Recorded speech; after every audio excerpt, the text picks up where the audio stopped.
everyone, welcome back to the next cinema channel. Balik lagi sama gue di konten alur cerita film yang selama bulan ini sampai bulan depan mungkin gue bakal banyakin konten ini dibanding dengan 5 film atau 7 film yang udah sering banget gue buat. Hari ini gue mau kasih kalian sebuah cerita seru dan tentu aja menegangkan karena film yang satu ini masuk ke dalam genre horror thriller dengan tema bawah laut yang tentu aja sangat seru banget buat ditonton. Yap, film ini adalah film baru di tahun 2020 kemarin bergenre horror misteri yang berjudul Underwater. Filmnya sendiri bakal diarahkan dan digarap sama sutradara yang menyukai genre science fiction yakni William Eubank di bawah naungan 20th Century Studios dan diisi oleh beberapa aktor famous seperti Kristen Stewart sebagai Nora Priest, Vincent Cassel sebagai Captain Lucian, Jessica Henwick sebagai Emily Haversham, John Gallagher Jr. sebagai Liam Smith, Mamoudou Athie sebagai Rodrigo Nagenda, dan TJ Miller sebagai Paul Abel. Underwater sendiri menurut gue cukup creepy dan seru untuk ditonton dengan beberapa horror dan science fiction yang juga sangat menarik untuk kalian pecahkan misterinya. Karena ini berhubungan dengan film horror, mungkin filmnya bakal di-rate PG-13 atau setara dengan remaja umur 13 tahun ke atas. Jadi buat kalian yang umurnya masih di bawah 13 tahun harap didampingi oleh orang tua atau diharapkan nonton pas sudah umur 13 tahun aja ya. Sebelum gue masuk untuk bercerita kepada kalian tentang film Underwater ini, kalian boleh cari spot ternyaman dan pakai headset kalian biar lebih jelas. Lalu silakan pencet tombol subscribe dan like-nya biar gue lebih semangat buat bikin konten seperti ini ke depannya. Oke, dan langsung aja mari kita mulai alur cerita filmnya.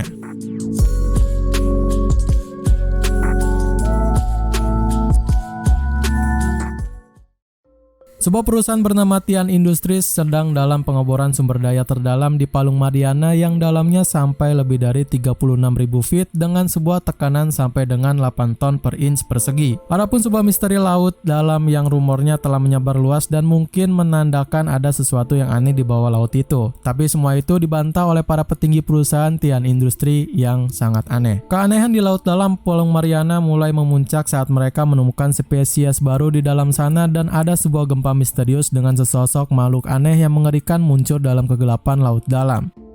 Scene diawali dengan sebuah tower atau bisa disebut dengan Kepler yang membentang tinggi dari dalam laut yang menjadi fondasi utama pengeboran mereka di dalam laut sana. Di dalam sebuah stasiun Kepler itu terlihat sangat menyeramkan dengan sebuah lorong yang sepi dan lampu berkedip-kedip dan juga ada seorang perempuan berambut pendek bernama Nora Priest yang terlihat sedang gosok gigi dengan sebuah gumaman yang menafsirkan ia tinggal di dalam sebuah laut dalam dengan sebuah misi dan sebuah penyesalannya. Nora kemudian berjalan keluar melalui koridor yang menyeramkan itu sambil memakai jaketnya. Ia terlihat bingung dan melihat sekelilingnya dengan wajah yang penuh curiga. Setelah ia terdiam cukup lama, kemudian meneteslah air yang ada di atasnya dan selanjutnya kamar-kamar yang ada di dalam koridor itu pun meledak nggak karuan disusul dengan air yang menerjang seluruh lorong koridor itu.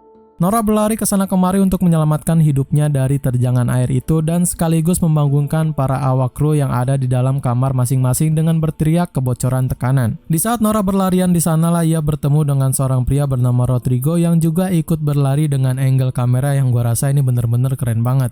Saat mereka berdua sampai pada sebuah penutup engsel untuk memutuskan pusat dari tempat satu ke tempat lainnya seperti gerbang kereta mungkin, Nora dan Rodrigo sangat panik dan ingin menutup pintu dan diribetkan sama kartu Nora yang telah hilang sehingga mereka berdua nggak bisa menutup katup dalam pintu air itu.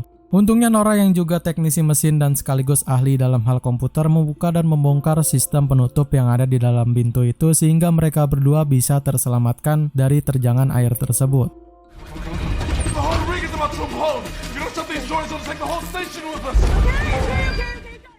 Mereka berdua yang terkena hempasan dan ledakan yang ada di dalam pintu itu terlihat pingsan dan gak sadarkan diri. Setelah mereka berdua bangun, kemudian terlihat sangat linglung dan mencoba untuk mencari jalan keluar untuk mengamankan diri dari kebocoran yang lainnya. Nora dan Rodrigo akhirnya menemukan tujuan mereka untuk mengevakuasi ke tempat kapsul CR7 dan bergegas untuk mencari jalan keluar melewati puing-puing yang menutupi jalan mereka dan kebetulan melihat seorang pria bernama Paul yang terjepit di dalam reruntuhan dengan sebuah kondisi yang hampir tewas. Kemudian Nora dan Rodrigo mencoba untuk mengeluarkan Paul dari reruntuhan itu dan akhirnya bisa keluar dan melanjutkan perjalanan untuk mereka ke tempat kapsul CR7. Jalan demi jalan pun mereka bertiga lalui dan salah satunya menemukan mayat yang gua lihat itu sih temannya bernama McCallan dengan kondisi tak bernyawa dan mengenaskan. Setelah mereka keluar dari reruntuhan tersebut, mereka segera bergegas ke tempat kapsul dan menemukan seseorang yang sedang melamun di dalam tempat kapsul itu tersimpan. Dan ternyata seseorang itu adalah kapten dari mereka yang terjebak di dalam sebuah walkie-talkie yang rusak bernama Lucian. Sesegera Nora membuka pintu tempat kapsul itu tersimpan dan ternyata kapsulnya memang sudah tidak ada dari pertama kali kaptennya datang. Nora, Kapten Lucian, Rodrigo, dan Paul pergi ke tempat stasiun kendali dan bertemu dengan Emily dan Smith yang sedang memantau keadaan yang ada di luar stasiun. Mereka berenam berunding untuk masalah yang dihadapi dan mencari ide untuk pergi ke permukaan dengan kapsul yang lainnya. Lalu kapten mereka mendapatkan ide yang sangat berbahaya dan gak masuk akal karena untuk menemukan sebuah kapsul yang berfungsi yakni untuk pergi ke Robak dengan sebuah jarak 1 mil di dasar lebih dalam dari stasiun mereka saat ini.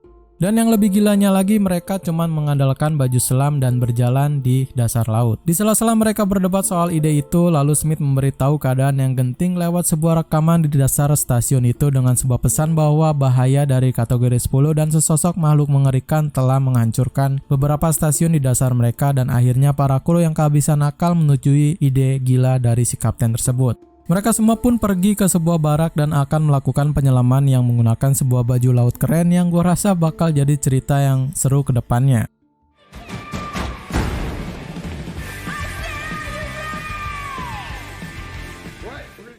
Oke, lanjut. Mereka pun mulai memasuki transmisi lift yang nantinya bakal bisa membawa mereka keluar dari stasiun yang rusak tersebut. Setelah transmisi itu bergerak ke bawah, ternyata pintu keluar yang ada di dalamnya rusak dan mengakibatkan mereka semua terjebak akan tekanan bawah air dan kepanikan. Lalu terdengar sebuah patahan kaca dari helm yang dipakai sama si Rodrigo yang membuat Nora menyadari bahwa helmnya itu bakal hancur karena tekanan air yang dihadapi mereka semua telah meningkat ke tingkat yang parah.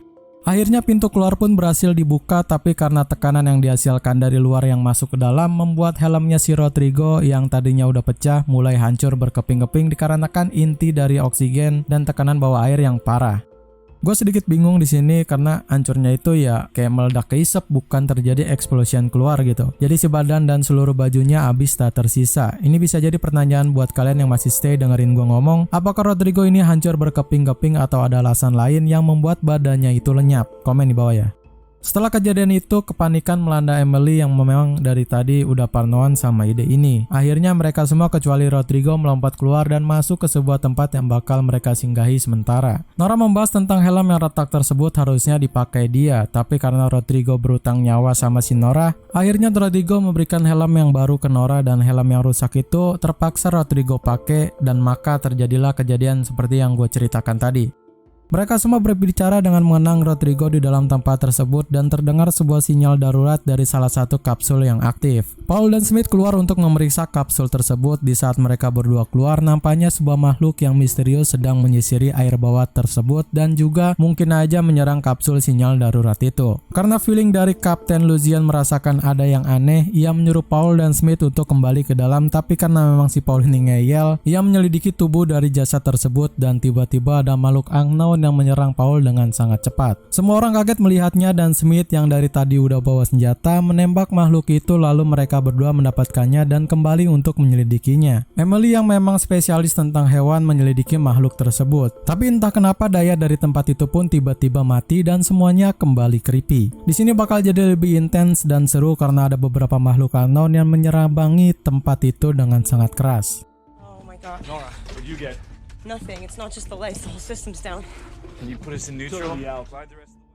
Kepler yang ada di atas mereka pun meledak dan tempat yang mereka singgahi pun terputus dari jalurnya sehingga mengakibatkan guncangan serta tenggelamnya tempat mereka ke dalam dasar laut yang lebih dalam lagi. Kapten Lucian bergerak untuk membuka pintu keluar karena kalau mereka jatuh ke dalam dasar laut yang lebih dalam lagi, mereka semua akan meledak oleh tekanan yang lebih kuat dari yang ada di tempat itu. Mereka semua terpencar karena ada beberapa puing dari tempat meledak tersebut yang sedang berjatuhan dan melukai salah satu dari mereka yakni si Smith dengan sangat keras. Kapten Lucian menganjurkan untuk pergi ke dalam pintu dengan lampu hijau dan mereka semua menurutinya lalu akhirnya selamat pada tujuannya. Walaupun harus kehilangan oksigen dari dalam bajunya si Smith. Kembali dalam perjalanan untuk mendapatkan kapsul aktif di Robak yang kali ini akan semakin lebih creepy lagi karena mereka semua bakal masuk ke dalam terowongan akses bor dalam yang kedalamannya sampai dengan sepanjang 6,4 mil dari permukaan. Setelah sampai, mereka semua menyusuri tempat seperti terowongan teknisi dengan dibanjiri setengah badan yang buat gue sendiri agak sedikit risih. Mereka semua mendapatkan kendala pada ujung dari terowongan tersebut karena jalan yang mereka temui semakin lama semakin sempit dan terhimpun dengan reruntuhan. Nora Nora akhirnya berinisiatif dan masuk ke dalam jalan sempit tersebut karena menurutnya badannya lebih kecil dari yang lain. Nora akhirnya bakal masuk ke dalam jalan kecil tersebut dengan sebuah senter yang diarahkan jelas ke depan langkah kakinya. Beberapa menit kemudian Nora yang sudah mengamankan jalan kecil tersebut menarik satu persatu temannya ke dalam jalan kecil tersebut dengan lancar. Tapi tidak dengan Paul yang talinya nampaknya ditarik sama makhluk unknown yang dari tadi masih belum menampakkan wajahnya. Ketegangan mulai meningkat karena Paul pun gak kuat menahan tarikan dari makhluk unknown tersebut, lalu akhirnya ia pun hancur oleh tekanan air karena bajunya robek dan terisap keluar. Semua orang pun histeris dan menjerit melihat baju selamnya mengeluarkan darah dan memenuhi kaca dari kepalanya. Selang waktu beberapa saat kemudian, mereka semua selamat dan singgah di tempat lokasi bor kelas Poseidon stasiun Midway dari kedalaman 6,5 mil dari permukaan. Terdengar Kapten Lucien sedang melakukan panggilan darurat menggunakan radio yang ada di tempat itu dan juga terlihat mereka semua yang bersedih atas kehilangannya Paul dalam jalan sempit tadi. Beberapa menit kemudian akhirnya mereka semua bergerak keluar lagi, tapi untuk Smith sendiri yang oksigennya telah bocor bakal kesulitan berjalan dan mengandalkan kaptennya untuk membawanya. Setelah mereka maju beberapa langkah, Nora akhirnya melihat makhluk unknown ini dengan pertama kalinya yang berwujud menyeramkan dengan berenang cepat dan mengintari mereka berempat. Kapten Lucien berteriak untuk segera mematikan lampu mereka karena memang makhluk unknown tersebut suka dengan lampu yang menyala. Mereka berempat berhenti berjalan dan melihat sekeliling dengan pencahayaan yang minim dan hanya menggunakan cahaya inframerah yang ada di helmnya masing-masing. Makhluk itu mengambil tubuh Smith dan menyeretnya entah kemana, dan Emily yang melihatnya terus berteriak memanggil Smith, tapi akhirnya Nora melihat kakinya Smith yang masuk ke dalam terowongan dan Kapten Lucien segera berlari untuk mengeluarkannya. Kapten yang telah berhasil mengeluarkan Smith dari terowongan itu melihat senjata yang telah jatuh ke dalam dan berpikir untuk mengambilnya kembali. Lalu selang beberapa detik muncullah makhluk unknown itu dengan sangat cepat dan kembali mengambil dan menyeret Kapten Lucien serta Nora ke dalam terowongan yang dalam banget. Kapten Lucien yang tersangkut di bawah dan Nora yang mengelilit di atas benda telah terluka lumayan cukup parah dan segera untuk melepaskan lilitannya tersebut. Namun makhluk unknown ini tampaknya kembali untuk menyerang Nora dari atas dan terlihat akan memakan Nora dengan sebuah mulut yang gua rasa ini sangat menjijikan serta terasa sangat freaky banget lah. Kapten Lucien yang melihatnya langsung datang untuk menolong Nora, namun kakinya kemudian tersangkut sama tali yang menjelit di makhluk tersebut sehingga ia kembali ditarik dan dibawa sama makhluk unknown tersebut. Nora kemudian memegang tali yang terjelit pada baju selamnya si Kapten Lucien dan ikut terbawa ke atas dengan sangat cepat. Tapi karena memang tekanan air yang dihasilkan sangat cepat meningkat, helmnya Nora dan Kapten Lucien akhirnya nggak bisa bertahan lama dan Kapten Lucien memerintahkan Nora untuk melepaskannya demi untuk menyelamatkan Nora.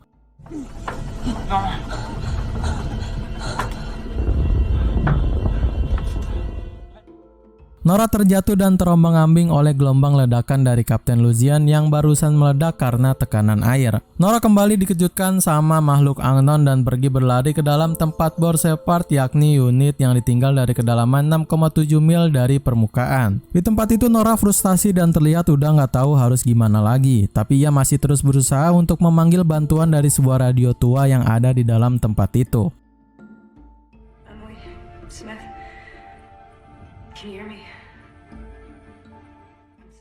Dia melihat sebuah foto dari Kapten Lucien yang mungkin aja itu adalah lokernya dia pada saat menjadi karyawan Tian Industries. Nora membuka loker tersebut dan terdapat seragam, benda, dan beberapa foto dari kenangan lama yang mungkin aja itu adalah sebuah pertanda kalau emang Kapten Lucien udah kehilangan anaknya untuk sejak lama. Lalu terdapat sebuah peta yang mencurigakan dengan sebuah tanda yang aneh juga telah mengarah ke tempat palung Mariana yang ada di tempat tersebut. Gue curiga kalau si Kapten Lucien ini adalah seorang mata-mata dari perusahaan lain untuk menyelidiki tempat itu. Well, itu cuma opini gua sih, jangan dicampur ke dalam ceritanya ya. Dilanjut ke dalam sebuah scene yang dimana dari yang gua lihat ini Nora nampaknya udah rada gila dengan keadaannya dan terasa detak jantungnya meningkat dengan disusul sama stres yang berlebihan. Lalu ia akhirnya mendapatkan sebuah ide yang di sini nggak dijelasin mendetail, tapi dari scene-nya sendiri yang gua yakin ini si Nora bakal melanjutkan untuk menemukan sebuah kapsul aktif di Roebuck dan menemukan Emily serta Smith yang terpisah darinya.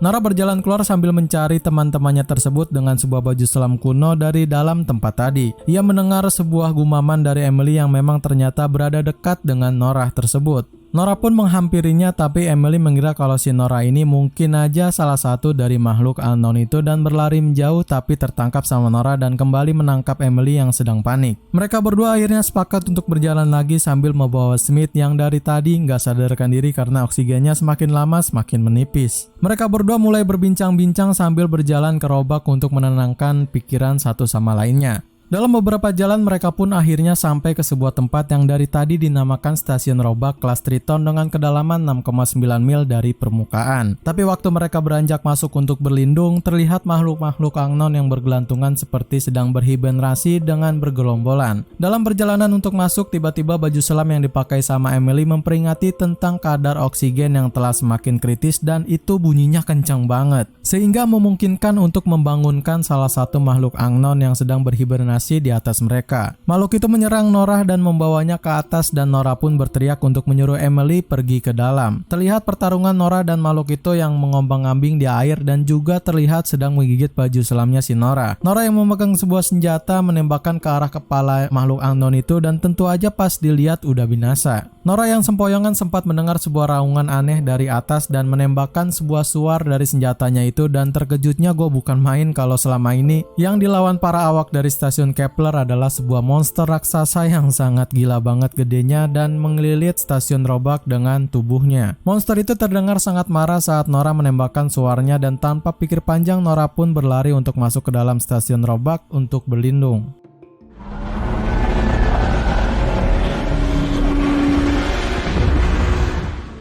Monster tersebut menghantam permukaan air dan mengakibatkan gelombang ledakan yang sangat besar dan menghantam Nora dengan sangat keras. Nora tersapu dan terombang-ambing sampai depan pintu Roebuck dan diselamatkan oleh Emily yang dari tadi sedang mencarinya. Setelah mereka berdua masuk, terlihatlah Nora yang sesak napas karena kadar dari oksigennya yang bocor dan mengakibatkan dirinya sulit untuk bernapas. Emily akhirnya bisa menyelamatkan Nora dengan cara memecahkan helm yang dipakai Nora dengan sebuah tabung gas pemadam yang ia ambil dari tempat di sekitarnya. Nora dan Emily membopong Smith untuk masuk dan mengambil kapsul yang ada di dalam Roebuck itu.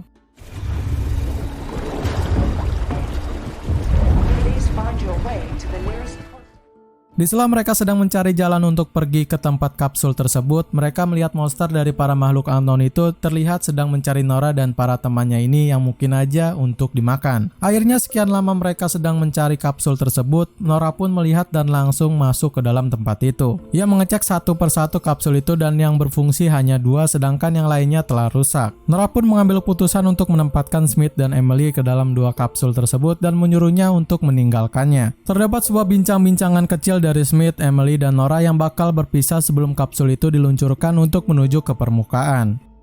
Thanks for dragging me across the bottom of the ocean. Anytime. Except never. Kedua kapsul itu pun diluncurkan dan terlihat meninggalkan Nora sendirian di Roebuck. Nora yang udah ditinggal melihat ada banyak banget para makhluk unknown dan monster itu sedang mengelilingi tempat Roebuck dan akhirnya setelah Nora berpikir untuk mengakhiri hidupnya, ia mendapatkan sebuah ide yakni untuk meledakkan tempat tersebut dan membunuh para makhluk unknown dan monster itu secara bersamaan.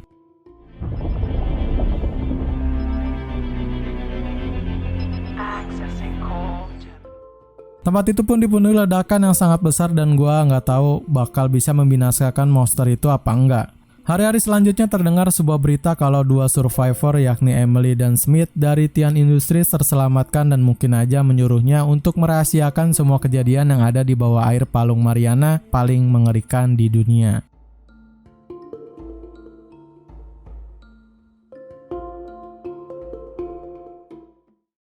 Oke, mungkin cuma segitu aja alur cerita film Underwater versi dari gua. Kalau misalkan ada salah kata, informasi ataupun cerita yang berbelit-belit, kalian boleh kritik gua aja di kolom komentar biar di konten-konten selanjutnya gua bisa introspeksi diri dan membuat konten yang lebih bagus dari video ini. Jangan lupa untuk subscribe terus channel ini, like video ini kalau kalian suka dengan ceritanya, share video ini ke teman-teman kalian. Gua Ari undur diri, see you in the next film.